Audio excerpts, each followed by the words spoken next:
Merci, frère Hutchinson. Bonsoir, Houston. Je considère que c'est vraiment un grand privilège d'être de nouveau ici ce soir à Houston.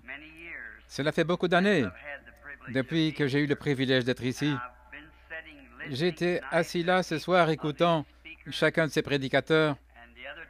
Et l'autre jour, quand j'avais fait des arrangements pour quelque chose d'autre, pour un autre endroit, et je savais que ces enfants faisaient face à la mort, je me suis dit que si quelque chose leur arrivait, je ne me pardonnerai jamais de n'être pas venu ici, donner mon opinion et de n'avoir pas fait tout ce que je pouvais pour aider cette mère et ce père de ces enfants et de n'avoir pas fait tout ce que je pouvais pour leur sauver la vie.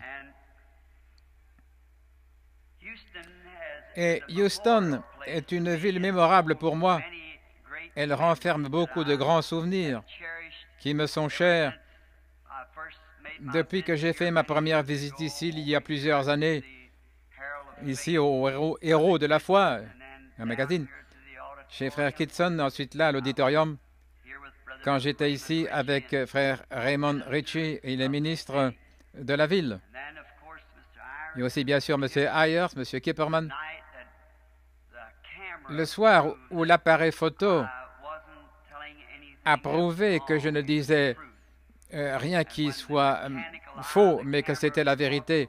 Et quand le mécanique de l'appareil photo a capté la vision, ou plutôt pas la vision, mais la réalité, le Christ que nous prêchons et que nous aimons, qu'il était avec nous, il avait promis en effet d'être avec nous. Et l'appareil photo a pris sa photo. Autrefois, je disais souvent, je voyais tout le temps cette lumière, mais parfois, les gens étaient un peu sceptiques à ce sujet. En fait, on pouvait croire qu'il pouvait l'être. Mais ce soir-là, l'appareil photo a confirmé la chose et c'était la première fois qu'on en avait pris la photo. Depuis lors, elle a été photographiée plusieurs fois, récemment en Allemagne, quand elle descendait pendant que l'onction était là et quand elle repartait. Et ces choses, ce n'est pas pour exalter un être humain, mais c'est pour confirmer la présence de Jésus-Christ parmi son peuple. Et nous croyons que ce même Seigneur Jésus est ici ce soir pour nous aider dans ce cas. Et je crois qu'il est plus intéressé que nous. Et certainement, j'ai de la compassion envers les parents de ces enfants. Et je suis très proche de tout homme ou toute femme qui essaie de les délivrer des mâchoires de la mort. Et maintenant, si je comprends bien, ceci n'est pas une série de réunions de réveil, mais juste une série de réunions de prière qu'on tient pour les âmes qui se trouvent dans l'ombre de la mort. Étant donc en retard, je ne parlerai pas très longtemps, mais j'aimerais tirer un sujet, ou plutôt un contexte d'un sujet dont j'aimerais lire deux passages des Écritures. Et vous qui avez vos Bibles, ouvrez un moment avec moi l'Épître aux Philippiens, chapitre 1, et au verset 20 du premier chapitre des Philippiens. Selon ma ferme expectative et mon espérance que je n'aurai honte de rien, mais comme toujours, avec toute audace, Christ sera magnifié dans mon corps, que ce soit la vie ou la mort. Et ensuite, dans le livre des Actes, chapitre 2, verset 30 également, je pourrais lire du verset 25 au verset 30. Car David dit de lui, « Je voyais constamment le Seigneur devant ma face, parce qu'il est à ma droite, afin que je ne sois point ébranlé. Aussi mon cœur est dans la joie, et ma langue dans l'allégresse, et ma chair reposera avec espérance, car tu n'abandonneras pas mon âme dans le séjour des morts, et tu ne permettras pas que ton sein voie la corruption. Tu m'as fait connaître le sentier de la vie, tu me rempliras de joie par ta présence. Hommes frères, qu'il me soit permis de vous dire librement au sujet du patriarche David, qu'il est mort, qu'il a été enseveli et que son sépulcre existe encore aujourd'hui parmi nous. Comme il était prophète et qu'il savait que Dieu lui avait promis avec serment de faire asseoir un de ses descendants sur son trône. C'est la résurrection de Christ qu'il a prévu et annoncé en disant qu'il ne serait pas abandonné dans le séjour des morts et que sa chair ne verrait pas la corruption.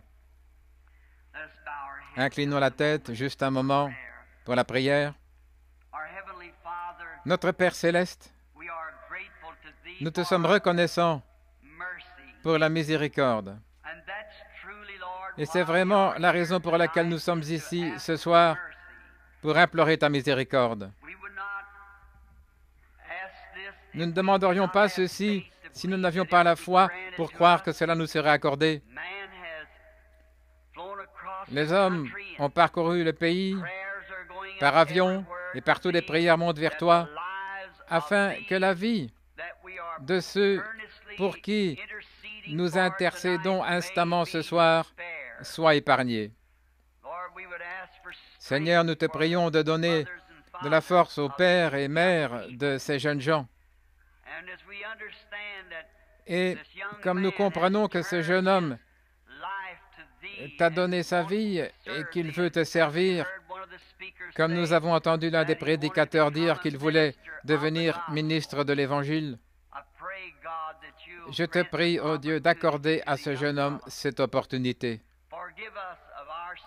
Pardonne-nous nos péchés, purifie nos cœurs de mauvaises pensées et de tout ce qu'il y a sur notre chemin qui pourrait empêcher que notre prière pour ces gens soit entendue.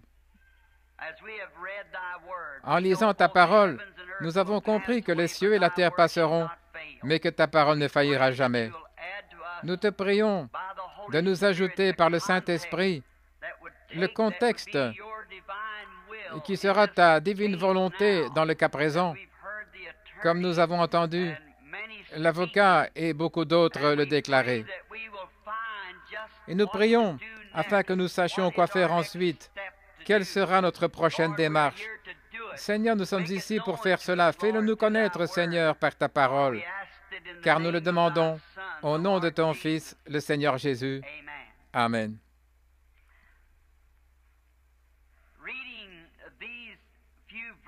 En lisant ces quelques versets, je me rends compte que la situation est sérieuse, étant donné que cela concerne. Quand j'ai appris et que j'ai reçu le télégramme de cette mère, je me suis dit, et si c'était mon fils qui se tenait là dans cette rangée, ou ma fille, nous aimerions y mettre tout ce qui est en notre pouvoir. Quelqu'un pourrait dire, eh bien, c'était juste une très petite portion de la parole que vous avez lue, frère Branham. Eh bien, c'est peut-être vrai, mais vous voyez, ce n'est pas la quantité des mots qui compte, c'est leur signification. C'est juste ce que c'est. C'est la promesse de Dieu.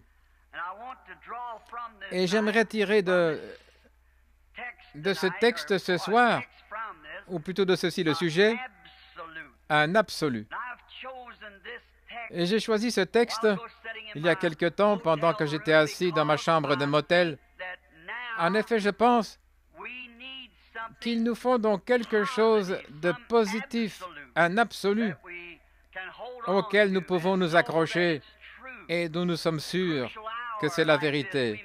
Dans une heure cruciale comme celle-ci, nous devons avoir quelque chose dont nous sommes sûrs que c'est vrai, quelque chose auquel nous pouvons nous accrocher pour savoir comment la situation évolue. Eh bien, selon Webster, le dictionnaire, un absolu en soi, c'est quelque chose d'illimité en puissance. Et c'est principalement la référence finale. Quelque chose d'ultime, c'est l'amen, c'est l'absolu. C'est la fin, c'est le tout. Eh bien, Toute grande réalisation qui ait jamais été faite dans le monde est liée à une sorte d'absolu. Vous ne pouvez rien faire, à moins qu'il y ait quelque chose auquel vous pouvez vous accrocher. Quand un jeune homme va épouser une jeune femme, il doit connaître le caractère de cette jeune femme, ou la jeune femme doit connaître le caractère du jeune homme, quelque chose auquel elle peut s'accrocher. Est-ce que cet homme sera un homme juste? Sera-t-il pour moi le genre de mari qu'il faut? Cette femme me donnera-t-elle dans la vie ce que j'attends d'elle, la loyauté et tout? Il doit y avoir, quelque part, la chose sur laquelle ils peuvent baser leurs vœux, sachant qu'il y a quelque chose qui tiendra. Et c'est pourquoi nous les amenons à l'Église et à la parole de Dieu, pour que cet absolu soit établi. Et Paul, ici, comme nous le voyons, il avait un absolu auquel il s'est accroché toute sa vie après sa conversion. C'était une vie centrée sur Christ. Et quel endroit où avoir un absolu? Une vie centrée sur Christ. C'était une vie différente de celle qu'il avait menée autrefois, car il a dit la vie que je mène maintenant, qui était différente de celle qu'il avait menée auparavant. Il est arrivé un temps où Paul a vécu cette expérience qui l'a amené à cette décision. En effet, Paul était un grand homme parmi les Juifs et un grand théologien. Mais il n'était pas très sûr de sa position. Mais un jour, sur le chemin de Damas, une lumière, la colonne de feu, est descendue du ciel. Et Paul, étant un Juif, savait que cette lumière, la colonne de feu, était cette chose, le Dieu qui avait fait sortir son peuple d'Égypte. Ils avaient suivi cette colonne de feu. Étant donc juif, il lui a demandé immédiatement, « Seigneur, qui es-tu? » Il le connaissait comme Seigneur, mais qui es-tu? Et une voix est sortie de la colonne de feu, « Je suis Jésus. » Et il te serait dur de regimber contre les aiguillons. Dès ce moment-là, Paul savait que le Jéhovah de l'Ancien Testament était Jésus du Nouveau. Et il avait quelque chose auquel il pouvait s'accrocher, et c'est ainsi qu'il a pu écrire ce formidable livre des Hébreux. Maintenant, si vous avez un absolu dans votre vie, vous ferez des choses que vous ne feriez pas d'ordinaire, spécialement si votre vie est centrée sur Dieu. Une vie centrée sur Dieu fait qu'une personne fasse des choses qu'elle ne ferait pas d'ordinaire, des choses très étranges, particulières. Pourquoi la vie chrétienne est-elle si étrange et particulière? C'est parce que les chrétiens s'appuient sur la parole de Dieu, qui est pratiquement quelque chose d'étrange pour le monde aujourd'hui. Maintenant, nous avons des églises, nous avons des organisations, nous avons de la religion. Nous en avons tant à travers le monde. Au cours de mes 7 voyages autour du monde, depuis que j'étais avec vous ici à Houston, j'ai appris beaucoup de connaissances sur les dieux et les religions de ce monde. Mais ce n'est pas de ça que je parle. Je parle d'un absolu lié à Christ. Et cela fait de vous une personne étrange. Vous faites des choses étranges. Votre pensée est tout à fait différente de celle que vous aviez autrefois. Parce que vous avez trouvé quelque chose où ancrer votre foi, celui qui a créé le ciel et la terre, dont la parole même est créatrice.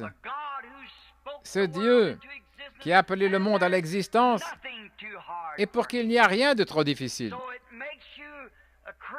Ainsi, ça fait de vous un être créateur parce que vous acceptez sa parole. Et une parole, c'est une pensée exprimée.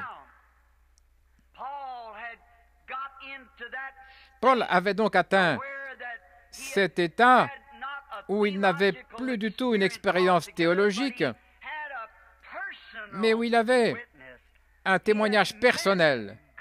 Il avait rencontré Dieu et il savait qu'il était appelé de Dieu et que personne ne pouvait lui dire quoi que ce soit d'autre. Il était tout à fait sûr que Dieu restait Dieu.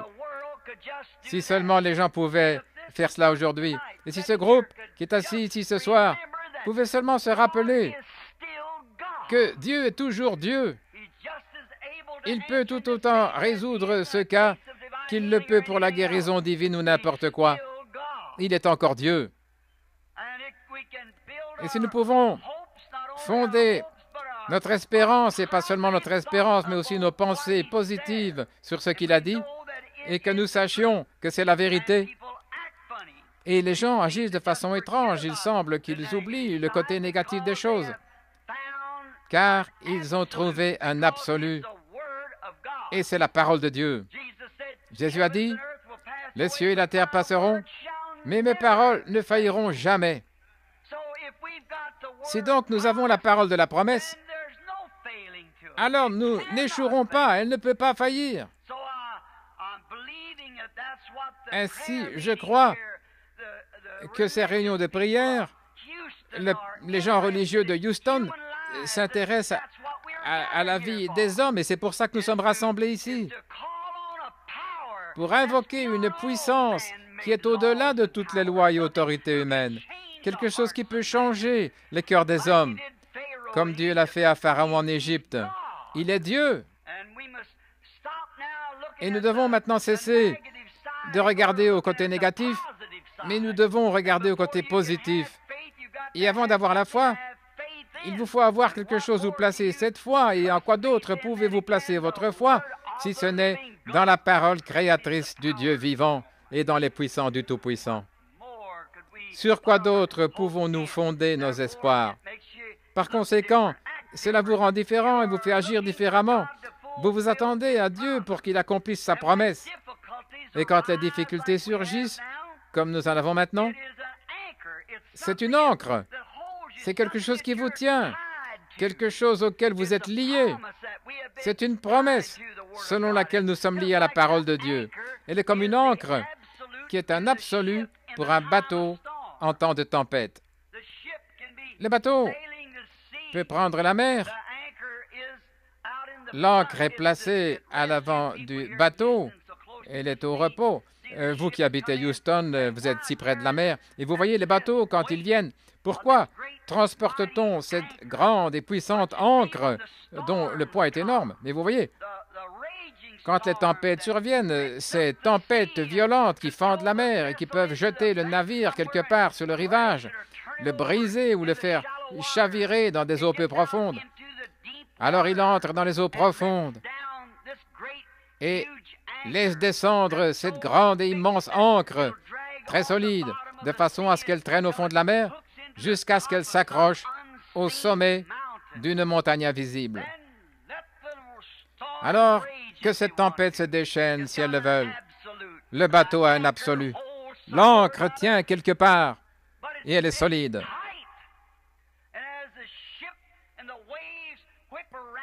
Comme le bateau, comme les vagues frappent le bateau, celui-ci a un absolu parce qu'il est attaché.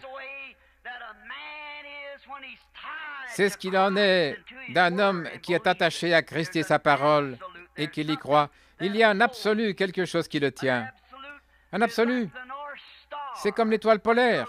Quand vous êtes perdu, quand vous êtes égaré et que vous voulez retrouver votre chemin, c'est l'étoile polaire qui est l'absolu.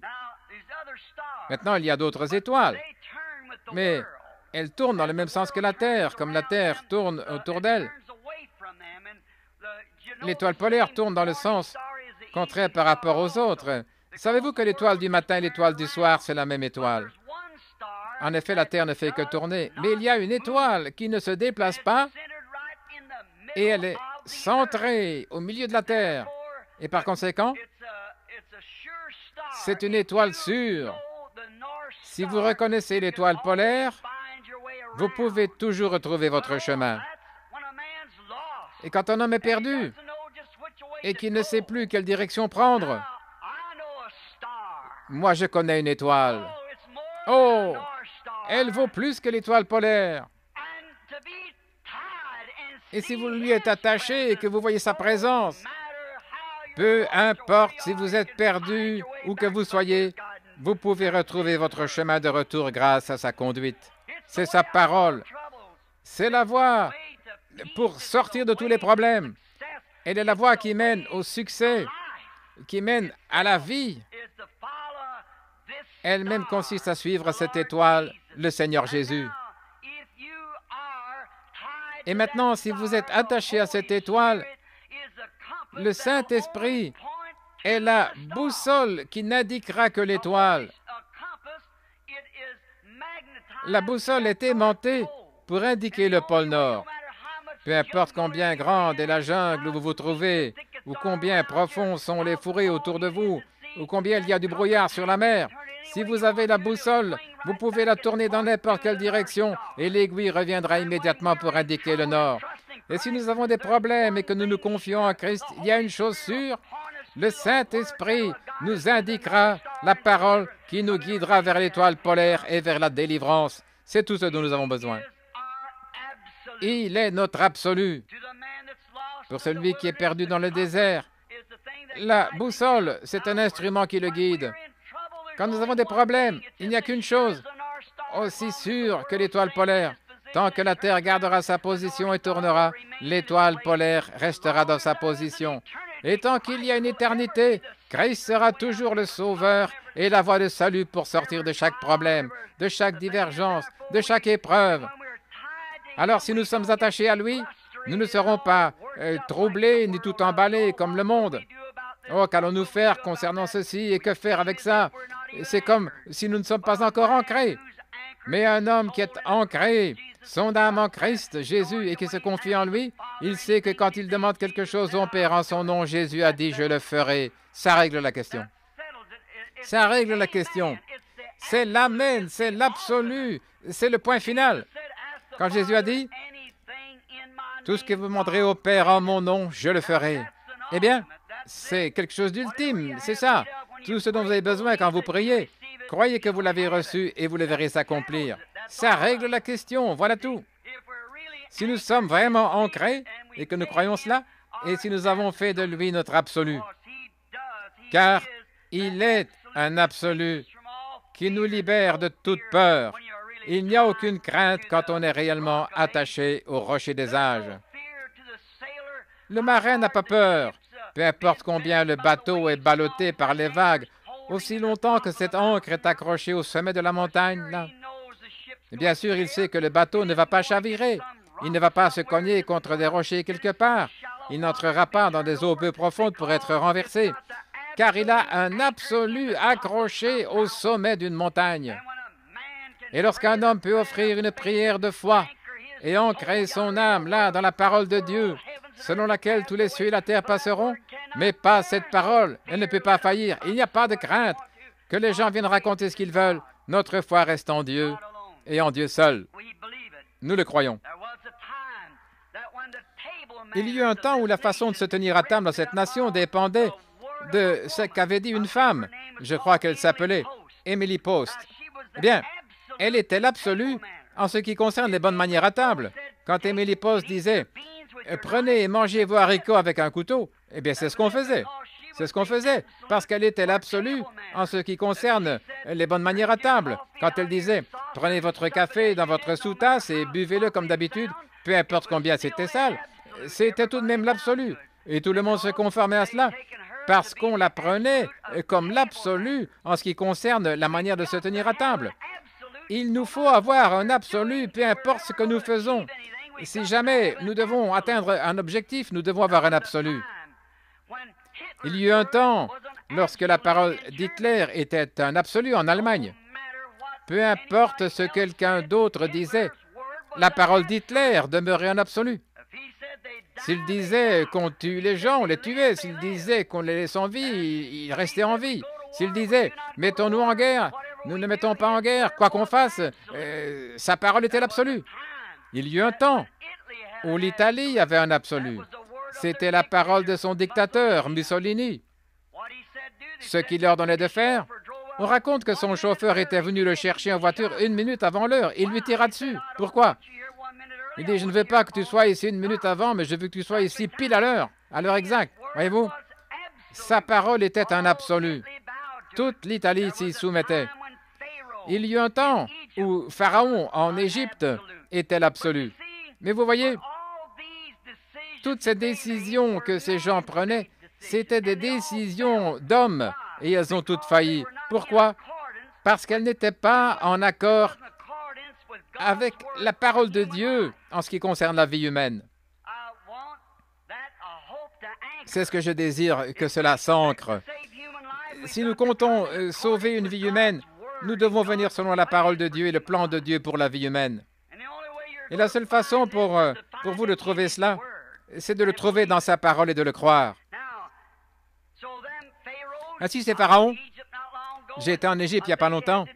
Je pense qu'il fallait creuser 20 pieds de profondeur dans le sol pour trouver l'endroit où Pharaon siégeait comme roi de la terre. Et les grands Hérode et les autres se sont succédés. Nous voyons où leurs royaumes se sont effondrés et sont tombés en déclin. Mais il y a un royaume qui est au-dessus de tous les royaumes. Il est si haut dans les cieux qu'il ne passera jamais. Il s'y trouve un roi qui, quand il prend sa décision sur quelque chose, nous croyons cette décision, c'est un absolu. Il en sera ainsi, peu importe ce que quelqu'un d'autre dise à ce sujet. C'est toujours ainsi. Notre Cour suprême, c'est un absolu. C'est là que se terminent tous les jugements. Eh bien, nous devons l'avoir. Parfois, nous ne sommes peut-être pas d'accord avec la décision, comme les gens n'étaient pas d'accord avec Hitler et les autres. Mais cependant, il nous faut avoir cet absolu. Et l'absolu de la nation, en ce qui concerne les jugements, c'est la Cour suprême. Nos tribunaux locaux peuvent essayer quelque chose et prononcer un jugement, mais la Cour suprême reste au-dessus de tout. Il nous faut l'avoir en tant que nation. Il nous faut accepter sa décision. En effet, une nation est liée à cet absolu qu'est la Cour suprême. Très bien. Tout doit avoir un absolu. Savez-vous qu'il doit y avoir un absolu dans un match de football? Oui, qu'est-ce que c'est? L'absolu dans un match de football, un arbitre. Et qu'arriverait-il s'il n'y avait pas d'arbitre? Voyez-vous, un arbitre, peu importe où vous êtes. Et si vous dites, c'était un but ou bien un penalty, c'est ce que c'était. C'est lui qui décide, peu importe ce que les spectateurs disent. Voyez-vous, c'est l'arbitre qui décide si c'est penalty ou pas. Eh bien, et qu'arriverait-il s'il n'y avait pas d'arbitre? Il y aurait une telle dispute et un chaos total qu'il n'y aurait pas de match. C'est pourquoi vous devez avoir un absolu pour avoir un match de football. Ça doit être ainsi. Maintenant, il doit y avoir un absolu dans les feux de signalisation. Les feux de signalisation sont un absolu pour la circulation. Et s'il n'y avait pas de feu rouge, qu'arriverait-il si le feu était éteint? Vous arrivez dans la rue et que quelqu'un vient dans cette direction et dit « C'est moi qui étais ici le premier, je dois passer ». Il dirait « Je suis en retard pour le travail ». Vous parlez d'un embouteillage. Vous l'auriez certainement. Mais vous voyez, les feux rouges règlent la question, c'est l'absolu. Si le feu est vert, passez. Si c'est rouge, stop. S'il n'existait pas de feu de signalisation, il y aurait de l'embouteillage. Et c'est le problème dans la foi chrétienne aujourd'hui. Nous avons trop d'embouteillages. Chacun crée son propre absolu, alors que nous avons un seul absolu. Et c'est la parole du Dieu vivant qui règle la question pour toujours. Peu importe ce que quiconque dit, la situation est presque semblable à celle du temps des juges. Chacun avait son propre absolu. Mais tout échoue, comme c'était le cas avec les pharaons et les autres. Mais l'absolu de Dieu, c'est sa parole. Il la donne, et les cieux et la terre passeront, mais elle ne passera jamais. J'aime ça. Maintenant, nous n'avons pas assez de temps. Considérons pendant quelques instants quelques personnages qui ont connu la crise et des moments où la mort était proche, juste comme pour notre cas ce soir. Et ces gens avaient accepté un absolu. Interviewons certains d'entre eux. Remontons à une vieille histoire qui nous est familière. C'était au jour où le péché s'était accumulé sur la terre au point que Dieu en avait assez et que le monde allait être détruit. Et Dieu a donné à Noé un absolu qui était sa parole. Et peu importe, cet absolu, c'était pour le salut des gens. Noé savait que le monde allait périr. Et Dieu lui avait donné un absolu, et c'était sa parole, pour sauver son peuple de la mort. Eh bien, qu'était l'absolu pour sauver les gens de la mort au temps de Noé? C'était la parole de Dieu, qui était l'absolu. Peu importe quiconque, ce qu'ils disent. Si la science disait, il n'y a pas de pluie là-haut, nous pouvons atteindre la Lune à l'aide de nos instruments, il n'y a pas de pluie là-bas, comment va-t-il pleuvoir? Si Dieu a dit que la pluie allait tomber, Dieu est capable de mettre la pluie dans les cieux s'il l'a dit. Noé s'est mis au travail, il a construit une arche pour sauver les gens. En effet, il y avait un absolu donné aux gens, comme quoi ils seraient sauvés s'ils acceptaient la voie pourvue par Dieu pour cet absolu. Et parfois, après avoir accepté l'absolu, c'est ce que je désire vous dire dans un instant, à l'intention des parents de ces enfants. Parfois, après avoir accepté l'absolu, nous sommes mis à l'épreuve pour voir si nous le croyons vraiment. Généralement, c'est ce que Dieu fait. Et il ne peut pas changer son programme parce que sa parole, c'est lui-même. Au commencement était la parole, et la parole était avec Dieu, et la parole était Dieu. Et la parole fut faite chair et habitée parmi nous, la même hier, aujourd'hui, éternellement. Ainsi, c'est toujours Dieu, lorsqu'il est appelé sur la scène pour agir, la décision qu'il prend, il est obligé de toujours garder cette décision. Il ne peut pas la changer parce qu'il est infini. Eh bien, moi, je peux changer ma décision, et vous aussi, car nous sommes limités. C'est pourquoi nous commettons des erreurs. Mais Dieu ne peut pas changer sa décision, car il est infini. Et sa décision est parfaite, toujours. Il ne peut pas dire, j'ai commis une erreur ici, je vais changer ma décision. Ça montrerait que Dieu peut changer. Or, Dieu ne peut pas changer, et sa parole non plus. Il est toujours le même. Ainsi, Dieu a donné à Noé une épreuve après avoir accepté son absolu. Noé était entré dans l'arche, Dieu a fermé la porte derrière lui. Sans doute que les gens ont dit, eh bien, le matin, il y aura des nuages noirs, des tonnerres et des éclairs, et il pleuvra. Mais vous savez, le jour suivant, le soleil s'est levé tout aussi brillant que par le passé. Oh, je m'imagine les croyants frontaliers disant, nous montrons, le vieil homme pourrait avoir raison à ce sujet. Et peut-être que la science a tort. Il pourrait y avoir la pluie là-haut. Mais souvenez-vous qu'il n'avait jamais plu auparavant. Et ensuite, le deuxième jour, le soleil était tout aussi brillant que par le passé. Le troisième, quatrième, cinquième, sixième, et même jusqu'au septième jour. Mais Noé était monté à l'étage supérieur afin de pouvoir regarder le ciel. Et le matin du septième jour, quand est venu le temps où les gens avaient rejeté l'absolu de Dieu, la voie du salut, pour sauver la vie des gens, la pluie a commencé à tomber, les égouts se sont remplis, le bateau s'est mis à monter, et il a transporté Noé et les autres en sécurité. Bien sûr, car il s'était confié dans la parole de Dieu, l'absolu, la parole promise de Dieu. Peu importe combien le temps semble mauvais et combien il fait sombre, croyez toujours votre absolu. Moïse, il avait essayé de sauver la vie de ces pauvres Hébreux. Et ceci était pratiquement aussi malheureux, tout aussi malheureux que ces enfants que nous essayons de sauver ce soir. Ils étaient des esclaves. On les tuait arbitrairement quand on le voulait, et Moïse avait senti dans son cœur que ce n'était pas la volonté de Dieu. Ainsi, il avait essayé de s'y prendre par l'instruction, il avait essayé de s'y prendre par ses propres efforts, et il avait échoué lamentablement. Il avait fait quelque chose par lui-même qui n'était pas juste. En effet, il avait ôté la vie d'un autre homme, et ce n'était pas juste. Alors il est allé dans le désert, et il y est resté 40 ans. Mais un jour, il paissait le troupeau derrière le désert. Et là, il y a une lumière dans un buisson et quand Moïse s'est approché de cette lumière, la voix de Dieu lui a parlé là, de cette colonne de feu qui se trouvait dans ce buisson et a dit, « Moïse, Moïse !» Et il a dit, « Me voici, Seigneur !» Et le Seigneur dit, « Ôte tes souliers, car le lieu où tu te tiens est un lieu saint. » J'ai entendu les gémissements de mon peuple. J'ai entendu leur réunion de prière.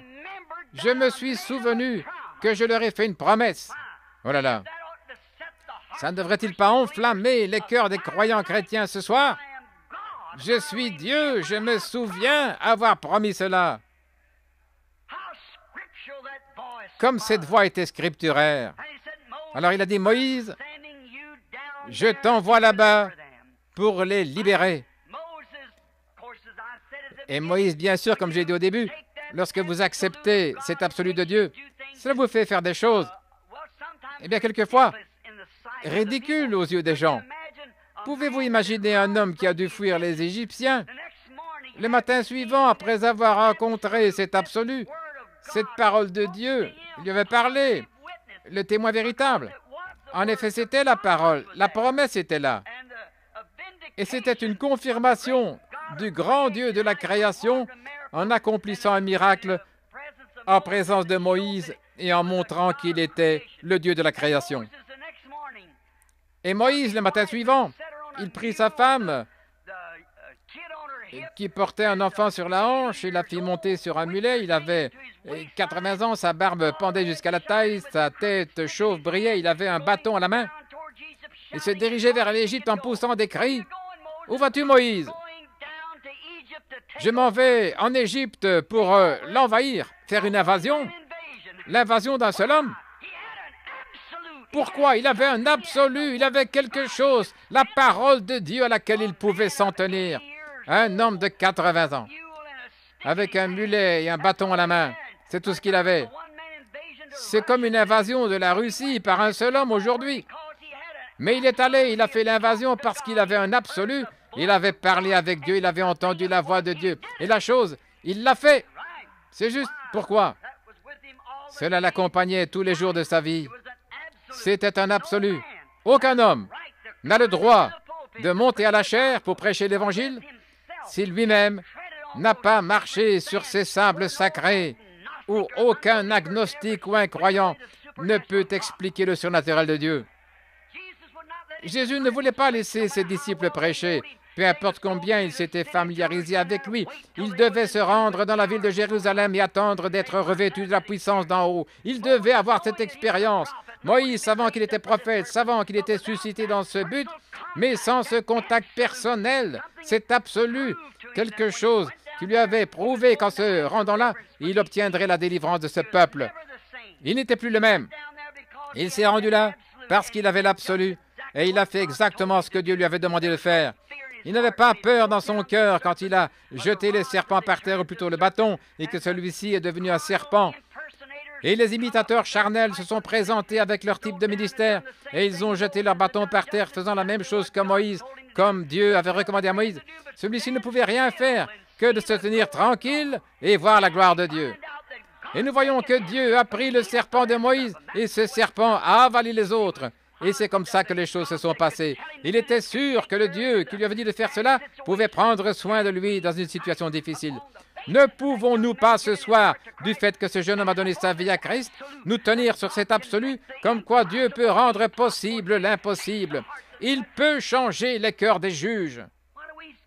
Pourquoi sautons-nous à d'autres choses en étant très excités? Prenons Dieu d'abord. Ramenons la chose à la promesse. Dieu a promis cela, qu'il le ferait. Ainsi, souvenez-vous, Moïse était toujours une personne singulière parce qu'il avait reçu la parole de Dieu, il l'avait cru. Et il avait la promesse confirmée. Combien pouvons-nous en citer? Nous n'avons pas le temps. En écrivant ces références aujourd'hui, j'ai écrit au sujet de Daniel.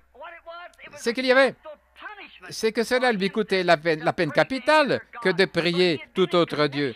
Mais il avait été en contact avec Dieu et il savait que Dieu pouvait prendre soin de lui.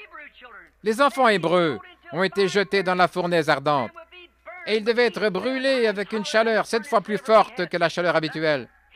Les enfants hébreux croyaient Dieu. Ils ont dit, notre Dieu est capable de nous délivrer de cette fournaise. Pourquoi? Ils avaient un absolu, ils avaient la parole de Dieu.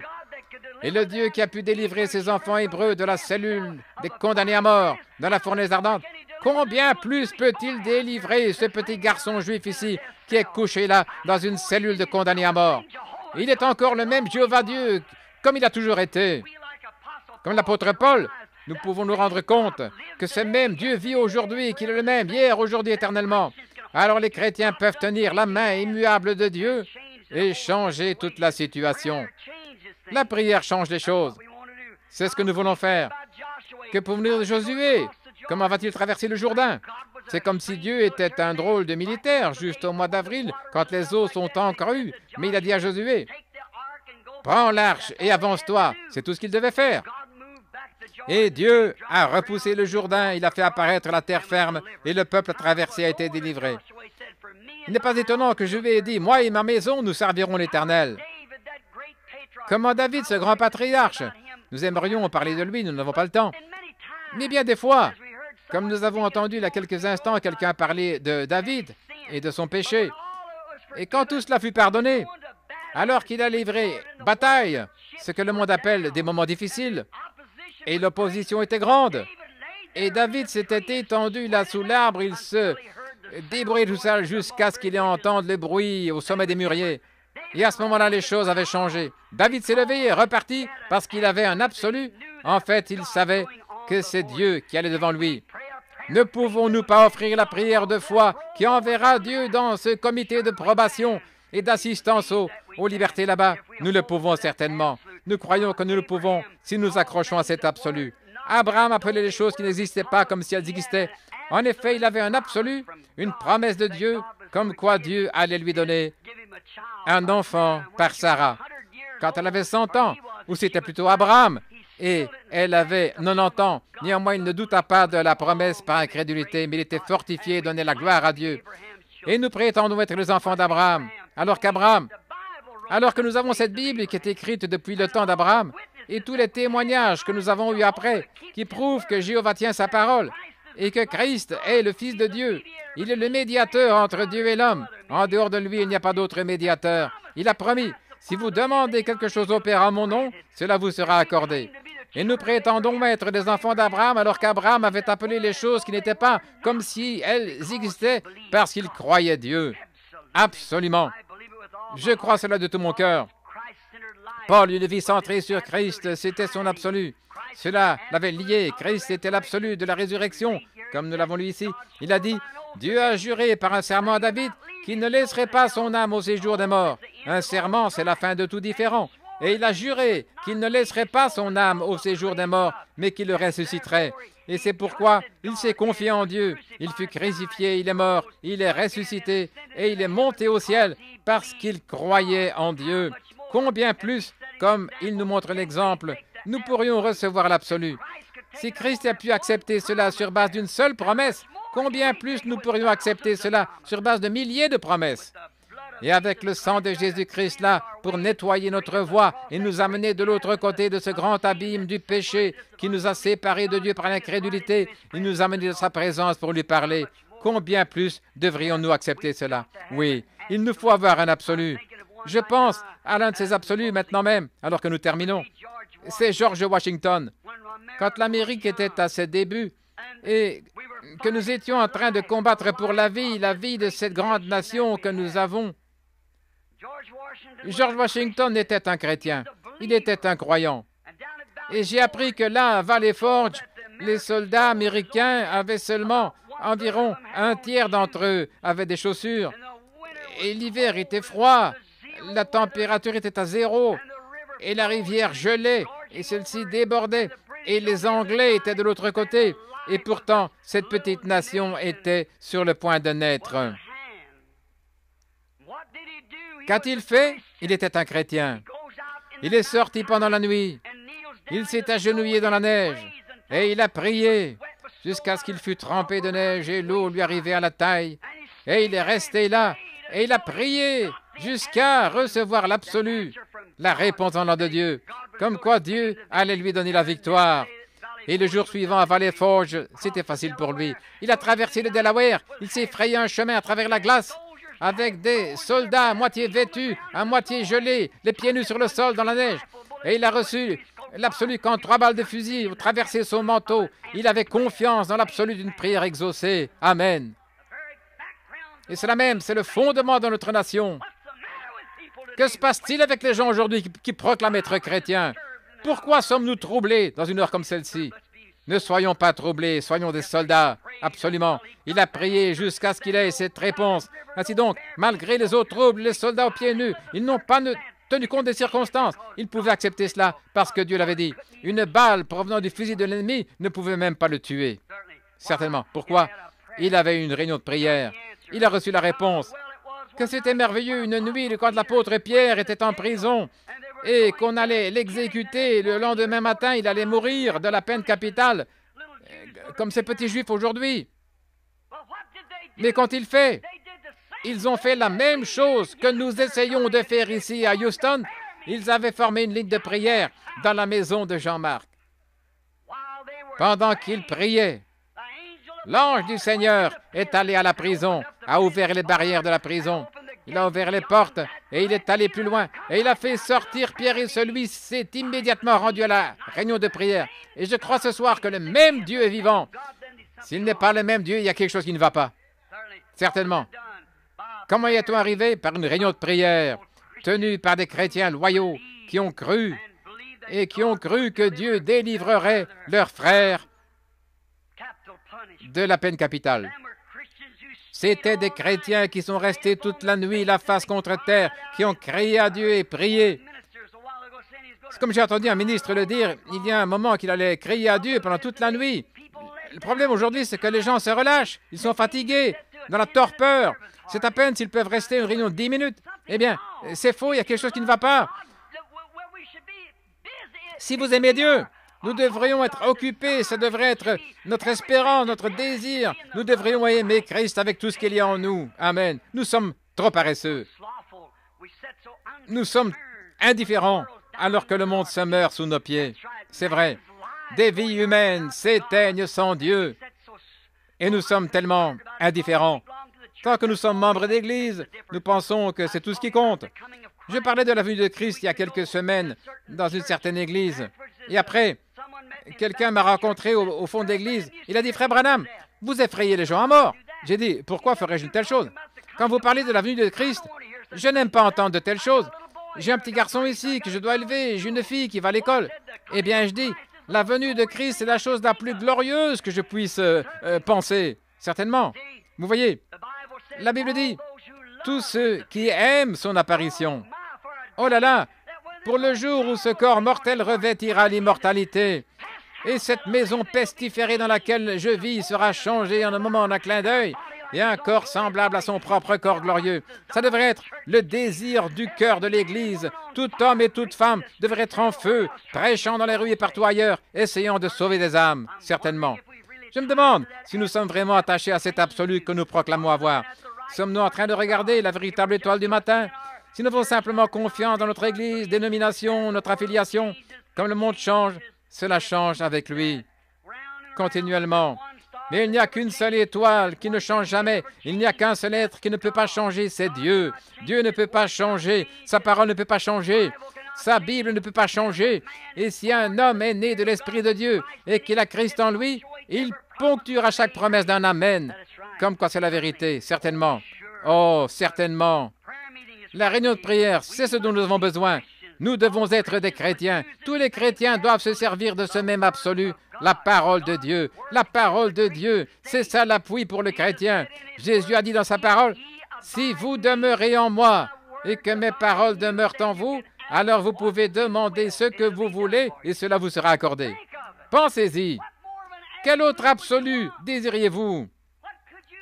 En quoi pouvez-vous davantage vous confier si ce n'est en quelque chose de ce genre? Si vous demeurez en moi et que mes paroles demeurent en vous, demandez alors ce que vous voulez.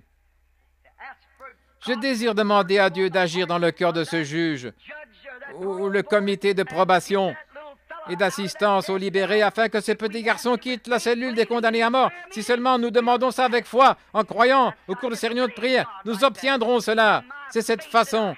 C'est comme ça que je crois, la foi que j'ai en Dieu. C'est la raison pour laquelle je suis ici ce soir. J'ai annulé toute autre chose. Je suis venu ici.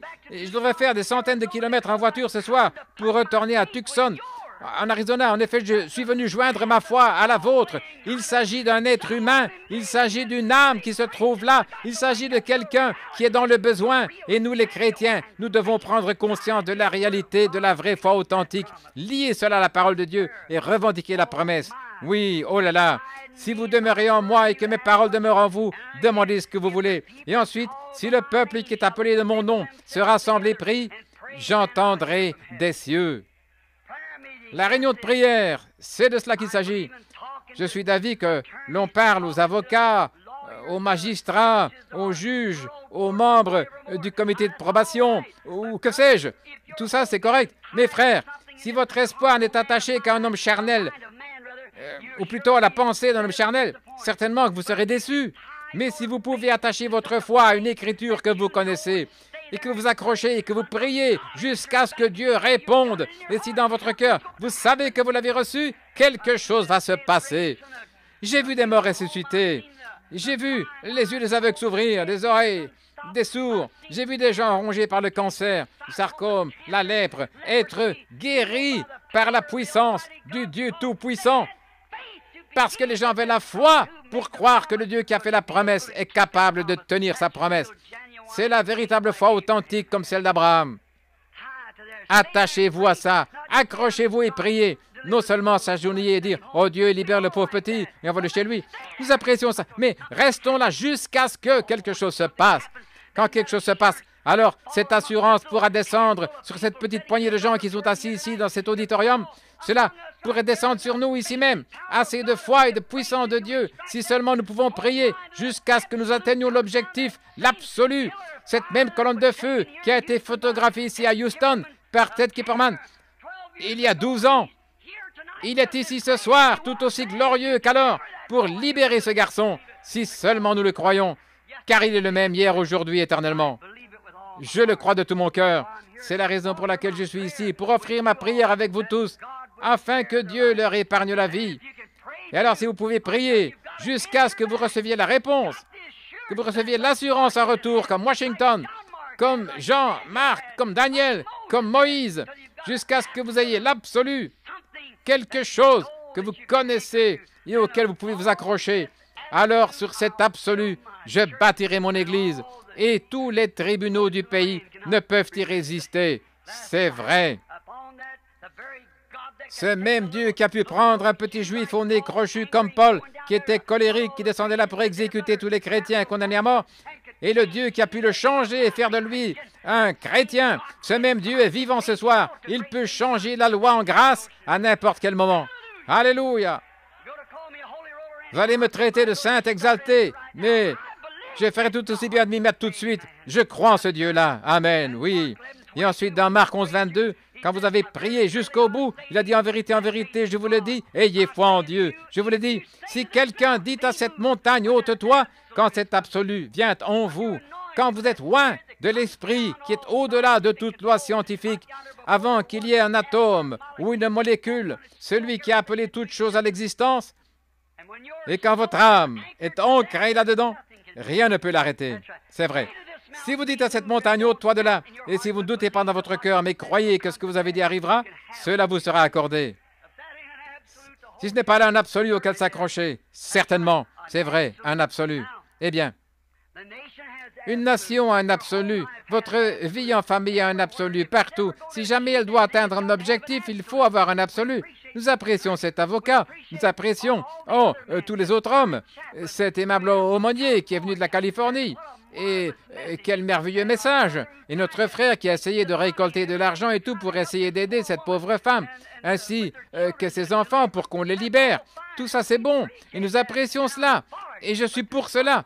Mais il y a une chose au-dessus de cela, mes amis. Quand nous aurons terminé cette réunion ce soir, nous devrons rattacher cela à un absolu, une réunion de prière devant Dieu, qui enverra la délivrance du même Jéhovah Dieu. Il est tout autant Dieu ce soir qu'il l'était. Alléluia. Croyez-vous cela? Lèvons-nous alors et tenons une réunion de prière ce soir jusqu'à ce que nous recevions un absolu. Levons les mains devant Dieu. Priez jusqu'à ce que vous atteigniez l'objectif, jusqu'à ce qu'un absolu descende dans votre cœur. Seigneur Dieu, envoie ton Saint-Esprit, envoie-le, libérer ces enfants qui sont là, Seigneur. Ils sont assis dans la région de l'ombre de la mort. Quelque chose est sur le point d'arriver, Seigneur, et nous prions que ces réunions de prière allument un feu.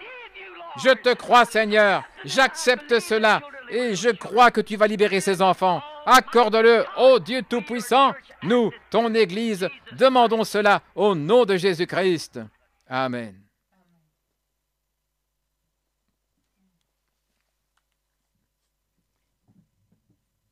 C'est ça qu'il faut, l'absolu.